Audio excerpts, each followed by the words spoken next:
Impact Family, impacting the world through healthy family. Shalom saudara-saudara, selamat berjumpa dalam Impact Family. Saudara, Pak saya pernah melayani di pedalaman Papua ini ya, daerahnya namanya Maki. Itu di satu gunung, tempatnya dinginnya luar biasa. Nah di sana pada waktu saya bertemu dengan banyak orang salaman, saya heran saudara, karena ada orang yang tidak ada jarinya, ada yang tidak ada jarinya 4 jari, hanya 1 jarinya.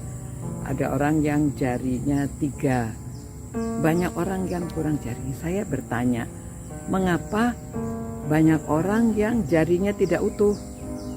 Dan mereka memberitahu bahwa pada waktu mereka melakukan sesuatu kejahatan, dipotong. Jadi salah satu jarinya ini dipotong untuk mungkin efek jerah ya. Dan itu cara hukumannya memang masih hukum rimba ya. Jadi kalau mereka membunuh, dibunuh lagi. Kalau mereka melakukan sesuatu kesalahan, mereka dihukum dengan peringatan bahwa mereka sudah melakukan kesalahan. Jadi jari-jarinya. Kalau orang yang tidak kapok terus-terus melakukan kesalahan, banyak jarinya yang dipotong. Nah saudara-saudara, Tuhan Yesus juga mengingatkan demikian ya. Dan jika tanganmu yang kanan menyesatkan engkau, penggallah dan buanglah itu.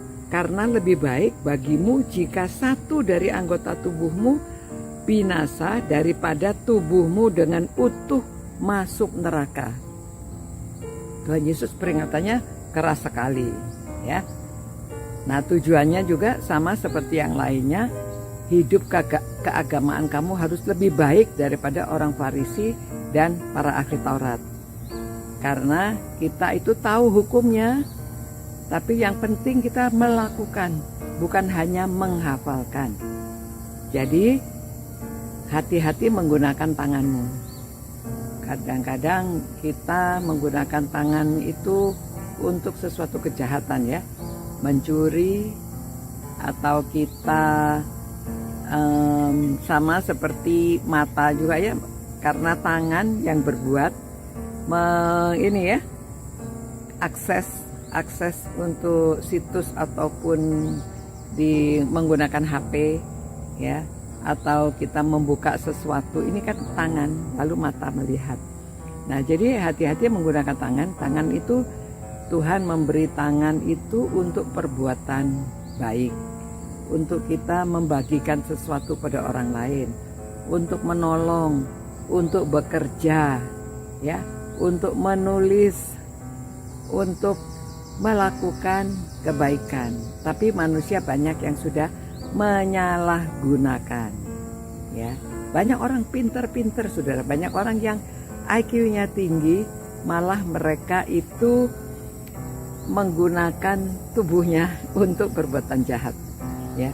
Ahli-ahli mencuri itu yang mencuri di bank, mencuri di banyak orang yang justru IQ-nya tinggi, malah mereka melakukan kriminal ya. Jadi kalau saudara sudah diberi tangan, gunakan dengan baik untuk bekerja, untuk menolong orang, untuk melakukan kebaikan. Itu yang dikehendaki Tuhan.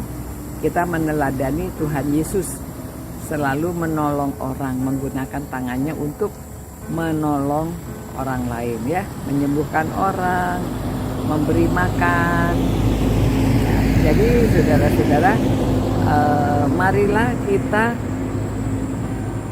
mempelajari firman Tuhan untuk dilakukan ya, bukan hanya untuk dihafalkan. Tapi hafal juga penting loh ya, menjadi murid Tuhan harus bisa menghafalkan ayat, tetapi untuk diingat dan dijalankan, bukan hanya untuk dihafalkan saja ya. Demikian saudara-saudara ya, mari kita menjadi anak-anak Tuhan yang berkenan. Jadi kita bisa membaca, bisa merenungkan, bisa mempelajari, dan bisa melakukan. Tuhan, terima kasih Tuhan atas firman-Mu Biarlah kami menjadi murid-Mu yang setia, mempelajari firman-Mu, merenungkan, supaya apa yang dilakukan kami bisa berhasil karena kami melakukan apa yang Tuhan ajarkan kepada kami. Berkati ya Tuhan orang-orang yang merenungkan firman-Mu ini, yang setia merenungkan siang dan malam, supaya Tuhan berikan keberhasilan dalam hidup mereka. Terima kasih Tuhan. Demi nama Tuhan Yesus kami berdoa. Amin. Nah, saudara-saudara, hari ini kita hati-hati gunakan tanganmu. Sampai berjumpa. Ciao. Impact Family, impacting the world through healthy family.